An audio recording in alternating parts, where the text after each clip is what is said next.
une dimension bien plus importante. C'est, si je résume autrement vos propos, monsieur, c'est donner du sens. Expliquer ce que vous faites, expliquer ce que vous êtes. Ce sont deux choses complètement différentes. J'aimerais là-dessus vous entendre. Est-ce que vous le faites auprès de vos salariés, de vos collaborateurs? Comment vous y prenez-vous? Y a-t-il là aussi des incompréhensions? Si vous dites simplement, nous nous définissons par ce que nous faisons, ce sont nos produits, c'est de la publicité. Parce que nous sommes, c'est complètement différent, et vous l'avez bien compris. Je vous écoute. Personne a dit donc. Ou bien vous êtes fatigué, ou je deviens lassant. Oui, je vous en prie. Juste une chose, je crois que là, les médias peuvent jouer un rôle important, et que c'est peut-être une mission qu'ils ont oubliée, le côté éducation, contribuer à porter ce sens, faire comprendre, faire savoir. La pédagogie dans les médias, aujourd'hui, n'est plus assurée. C'est le constat que vous portez. Oui, et à l'intérieur de vos entreprises, là aussi, non seulement pour le citoyen, mais également pour vos salariés. Thierry. Je vous en prie. Je voudrais apporter sur le sujet de témoignage. Le premier, c'est que souvent, j'avais observé que certains de mes employés ne faisaient pas ce que je souhaitais. Donc systématiquement, dans un premier temps, ça se passait mal. Le deuxième temps, c'est que longtemps, j'ai beaucoup réfléchi sur est-ce qu'ils me comprenaient. Et vraiment, ça a été un élément très important pour moi. La deuxième chose, à cette époque-là, je fabriquais des caisses pour Michelin et Shell. Les caisses, c'était des caisses palettes, il y avait 4 à 5 côtés, enfin, un socle, des côtés, voire un dessus. Les personnes travaillaient par tandem, et bon, il y avait une certaine productivité. Et à un moment donné, lorsque j'avais entendu certaines personnes qui ne comprenaient pas très bien ce qu'elles faisaient, au milieu de l'entreprise, de l'atelier, j'ai monté une caisse complète. Et là, vraiment, les gens ont compris ce qu'ils faisaient au lieu de faire un élément, le côté droit, le côté gauche, le dessus, le dessous. Ils ont compris ce qu'ils faisaient et j'ai eu une production qui a augmenté, simplement en leur montrant ce qu'ils faisaient. Cela date d'il y a 25 ou 30 ans, mais cela veut dire que la communication, même à cette époque-là, c'était très important et que le salarié qui travaille avec nous, s'il ne comprend pas, il n'avance pas. Et ça, je crois que c'est le propre du chef d'entreprise, que de faire cet effort. Merci. Je n'aimerais pas être celui qui, un samedi 13h, est obligé de poursuivre alors que vous avez faim et que vous avez envie de prendre l'apéritif. Donc, si vous le voulez bien, nous allons ici synthétiser, et puis je laisserai la parole à Heitz, synthétiser vos travaux, tenter de les synthétiser. Nous sommes partis d'autrui, nous sommes partis des missions de l'État. Et certaines missions sont incontestables, la sécurité. Pour d'autres, nous constatons que l'entreprise a également là motif d'accélération. Par exemple, lorsqu'il s'agit de la chose entrepreneuriale, bien sûr que l'éducation doit être là et que là aussi l'État doit répondre, mais vous avez bien compris que sur la transmission de cette flamme-là, sur la naissance de l'envie d'entreprendre, vous avez, vous aussi, une responsabilité, précisément parce que votre parcours est tel que vous êtes porteur de cette envie et de cette flamme au quotidien, quelles que soient les difficultés. Permettez-moi de rêver, disait ce jeune étudiant ingénieur. S'agissant de la santé aussi, le capital santé, celui de votre entreprise, je ne vais pas dire que vous en êtes garant, mais sachez que c'est un capital économique. Et que du coup, si au minimum vous le maintenez, sinon le développez, là aussi ce ne sera que bénéfice pour l'entreprise. Pareillement, la sécurité sociale dit « attention, nous arrivons ». Et nous arrivons avec des conseils qui ne seront plus sur la santé, mais sur la prévention. Donc sur le maintien en exercice de ce capital santé. Capital santé veut dire aussi « protégez-vous ». Protégez-vous, veillez à ce que votre santé soit effectivement l'un des atouts de l'entreprise. Et dans votre santé, il y a précisément tout ce que vous avez dans la tête et dans le cœur, c'est-à-dire pourquoi, à un moment donné, vous êtes-vous dit « moi aussi, je serai un jour entrepreneur ». Est-ce que cette trajectoire-là, qui est la vôtre, et qui est parti de loin, ou parfois qui vous a été donné, cette trajectoire-là vous habite-t-elle toujours, et est-ce toujours un moteur extrêmement puissant, plutôt qu'un frein, car dans les entreprises familiales, il y a effectivement parfois des moments où les freins sont bien plus importants que les relais positifs. Enfin, nous sommes arrivés sur la communication. Sur la communication, oui, c'est vrai, les temps ont changé. Vous n'êtes pas seulement acteur de communication, mais vous en avez d'autres qui peuvent éventuellement communiquer pour vous ou contribuer de façon malsaine à communiquer pour vous. Je parle des médias. Ici donc, retenez bien ce que disait Heinz, la différence entre la communication d'un côté, la seule valeur qui compte, c'est que moi qui vous écoute à ce moment-là, j'ai ce sentiment à 100% que vous êtes sincère. Ou bien vous êtes dans l'information, et auquel cas, le pack que vous me donnez est un pack vérifié, certain, précis. Deuxième possibilité. Cette communication s'accompagne de pédagogie. Pédagogie signifiant la volonté absolue d'expliquer à vos salariés ce qu'il en est. Et aussi, avez-vous ajouté, c'était dans votre interview, donner du sens. Grosso modo, si je résume encore, on voit bien qu'à tous les étages, là où sont les marges de progrès et d'accélération, se trouvent l'entrepreneur et l'entreprise. Tout cela pour cela, allez-vous me dire, non, je suis persuadé encore une fois que chacun d'entre vous repart d'ici avec une idée très précise, parce que votre trajectoire n'est pas celle du voisin et n'est certainement pas la synthèse que je viens d'en faire. Heinz, à vous, à présent.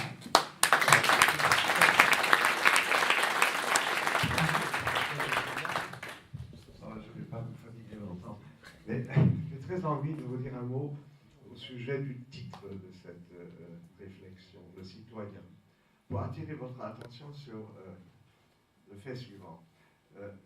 Dans l'Ancien Régime, avant la Révolution, les citoyens étaient inséparables de l'acteur économique. On avait son statut social ou civique à travers l'activité professionnelle qu'on exerçait. Et le terme qui désignait cette unité de fonction était le terme de privilège. Nous, on entend aujourd'hui que les privilèges, c'est des avantages indus et que l'abolition des privilèges consiste à rétablir la justice. Ce n'était pas du tout ça au moment de la Révolution française, où ça ne l'était pas entièrement. Parce que le privilège, en latin, ça vient de privalex, c'est une loi privative. Le privilège interdit aux citoyens actifs dans l'économie d'exercer un autre métier que celui que cette loi privative lui assigne. On est imprimeur par privilège du roi, on est cordonnier par privilège du roi. On n'a pas le droit d'aller chercher fortune ailleurs. Il y avait des nobles qui avaient de mauvaises terres. Or, le privilège des nobles était qu'ils tiraient leur subsistance de leurs terres. Alors, avec des terres méchantes, peu fertiles, les nobles pouvaient être dans la difficulté. Il y a un magnifique film qui montre un de ces nobles ridicules qui monte à Versailles pour demander qu'on l'autorise à améliorer ses terres et devient, après la Révolution, ingénieur. Car la Révolution va complètement transformer le concept de citoyen en séparant l'activité économique, c'est-à-dire l'autorisation à être entrepreneur, de la fonction civique du citoyen, qui, elle, est définie par la Déclaration des droits de l'homme, c'est-à-dire c'est la justice qui est la préoccupation du citoyen, tandis que c'est la victoire dans la compétition économique qui est le rôle de celui qui s'engage en tant qu'entrepreneur sur le marché. La difficulté qui naît de cette séparation, qui est d'ailleurs à l'origine de la prospérité moderne. La révolution industrielle n'aurait jamais pu avoir lieu si le marché avait été quadrillé par les privilèges accordés par le pouvoir public. D'ailleurs, tous les fascismes, tous les régimes autoritaires ont réinstauré le privilège. Chez Franco, chez Salazar, etc. Vous trouvez ça, les syndicaux verticaux. Mais, les syndicats verticaux. Mais ce que je veux dire, c'est que très vite après la Révolution, on s'est inquiété de cette espèce de dédoublement qui est demandé aux citoyens modernes, parce qu'il est dans une logique différente lorsqu'il est entrepreneur que lorsqu'il est le citoyen qui veille sur la justice, puisque l'entrepreneur est dans la compétition compétition. Et donc l'inégalité pour lui est un élément tout à fait naturel. Très rapidement, dès les années, juste après Napoléon, je ne vais pas entrer dans le détail, naissent des idéologies que vous connaissez bien, qui veulent revenir en arrière. C'est-à-dire qu'ils veulent refaire l'unité de l'homme. Ces idéologies s'appelaient totalitaires. Chez Marx, on lit « Notre tâche va être de refaire l'homme total ». Ce que Mussolini, qui était socialiste marxiste au départ, reprend en parlant de « l'uomo totalitario ». Or, l'idée, c'est de revenir en deçà de la Révolution française et de trouver un moyen d'abolir la séparation du marché et de l'État. Le socialisme l'opère par l'emprise de l'État sur le marché, et le libéralisme, mais sous la forme dogmatique et extrémiste, corollaire du socialisme, imagine que l'État va se dissoudre dans le marché, dans l'autorégulation complète du marché. Ce sont les deux grandes idéologies qui, jusqu'à la Deuxième Guerre mondiale, ont dominé le monde occidental. Or, le socialisme a été réalisé, et on a vu l'échec. Le libéralisme n'a jamais été réalisé, même si les Américains, plus que nous, tentent parfois d'aller davantage en direction d'une dissolution de l'État dans le marché. Ce que Reagan disait, quand il disait l'État c'est le problème, c'est pas la solution.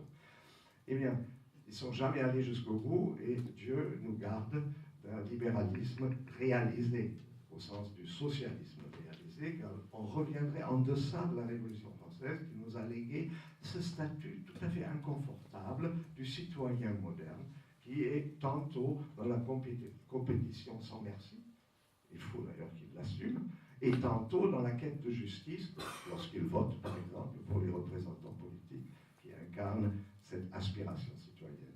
Là, c'est notre situation, et je trouve que lorsqu'on parle des devoirs du citoyen, il faut réfléchir non pas en termes de valeurs qui seraient intrinsèquement liées à ce qu'un citoyen, je m'exprime mal, des valeurs qui seraient de tout temps liées à la fonction du citoyen d'un État. Il y a des transformations historiques qui font que le citoyen aujourd'hui est pris dans une contradiction avec laquelle il doit vivre et trouver le meilleur moyen de concilier les deux impératifs auxquels nous devons nous plier. Nous devons être entrepreneurs dans notre monde, même lorsque nous ne sommes pas entrepreneurs au sens de chef d'entreprise, entrepreneurs de notre existence. C'est ce qu'on nous demande, nous autodéterminer, ne pas simplement suivre et se laisser entraîner. Mais d'un autre côté, cet entrepreneur qui réussit ou qui échoue, eh bien, il est aussi, devant la communauté, celui qui veille à l'égalité, à la justice, à ce qui fait que tous peuvent, hors compétition, exister ensemble. Ce sont deux impératifs qui sont désormais distincts et que nous ne pouvons pas, par un coup de baguette magique idéologique, faire disparaître. Cette prise de conscience me paraît essentielle, et je dis dernière chose, la description que j'ai donnée, par exemple, du socialisme qui s'est présenté comme une idéologie progressiste, la présentation que j'en ai faite montre que c'est une idéologie réactionnaire. Parce qu'en réalité, elle veut revenir à un État avant la séparation de l'État et du marché, et d'ailleurs, ça a engendré en Union soviétique un État féodal. Féodal, ça veut dire un État comme sous l'Ancien Régime, où le pouvoir est dans les mains de ceux qui sont statutairement supérieurs à d'autres, et la possibilité de faire, grâce à une réussite économique, de l'argent qui pourrait permettre de peser sur les affaires, n'existe pas. Et donc je termine par une anecdote. J'ai invité, il y a peut-être 30 ans, un collègue, un philosophe russe de l'Académie des sciences, Mela Mamardashvili, donc c'est un géorgien, et je l'ai fait parler devant un parterre de chefs d'entreprise, parce que je voulais qu'ils engagent une réflexion sur le rapport à l'argent. Alors, les chefs d'entreprise avaient un peu peur que le soviétique allait leur faire la leçon en disant que l'argent corrompt. Alors, ils étaient là sur leur garde. Or, Merab Mavardashvili leur a expliqué que dans le régime soviétique, qui était un régime féodal, pour accéder à la plage en Géorgie, qui était rendue inaccessible par des palissades, il fallait avoir des autorisations, c'est-à-dire des bons délivrés par des organisations de masse localisées à Moscou. Il disait, voilà un régime féodal, une vassalité, si vous voulez. Or, disait-il, le seul moyen de démocratiser l'accès à la plage était la corruption, c'était l'argent. Et là, il a dit quelque chose de profond et de dérangeant. L'argent liquéfie d'une certaine manière les relations sociales figées. Et l'argent, c'est pas seulement du mal, c'est aussi du bien. Et je crois qu'une réflexion là-dessus permet d'évacuer des idées qui s'attachent à la notion de citoyen, quand on veut, avec un certain angélisme, faire du citoyen quelqu'un qui serait le porteur uniquement de bons sentiments. Ce n'est pas vrai. Il y a une structure dans laquelle une contradiction nous travaille et peut-être nous rend plus entrepreneurs que si elle n'existait pas. Voilà.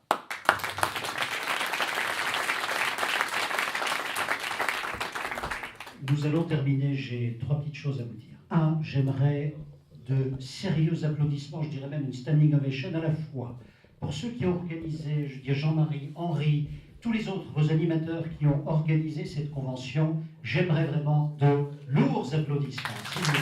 Voilà.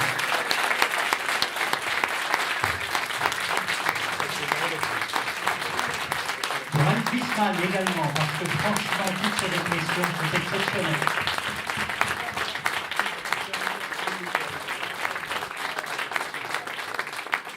Merci beaucoup pour l'ensemble de ceux qui ont participé. Deuxième point, une petite histoire aussi.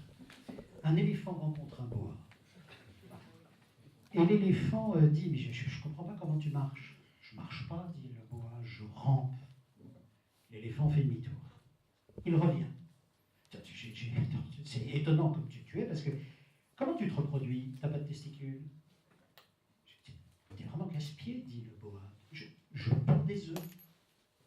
L'éléphant s'en va et revient encore. Il revient et dit, écoute, il y a une toute dernière chose, puis je t'ennuie plus, c'est comment tu manges? Ah là, pour le coup, dit-il, j'ai une grande gueule, j'ouvre, je dévore ma proie, enfin, je l'engloutis, et puis je la digère. Et là, l'éléphant réfléchit. Il dit, je comprends tout à fait ce que tu viens de me dire. Tu rentres, t'as pas de couilles, et t'as une grande gueule, t'es pas de la PM.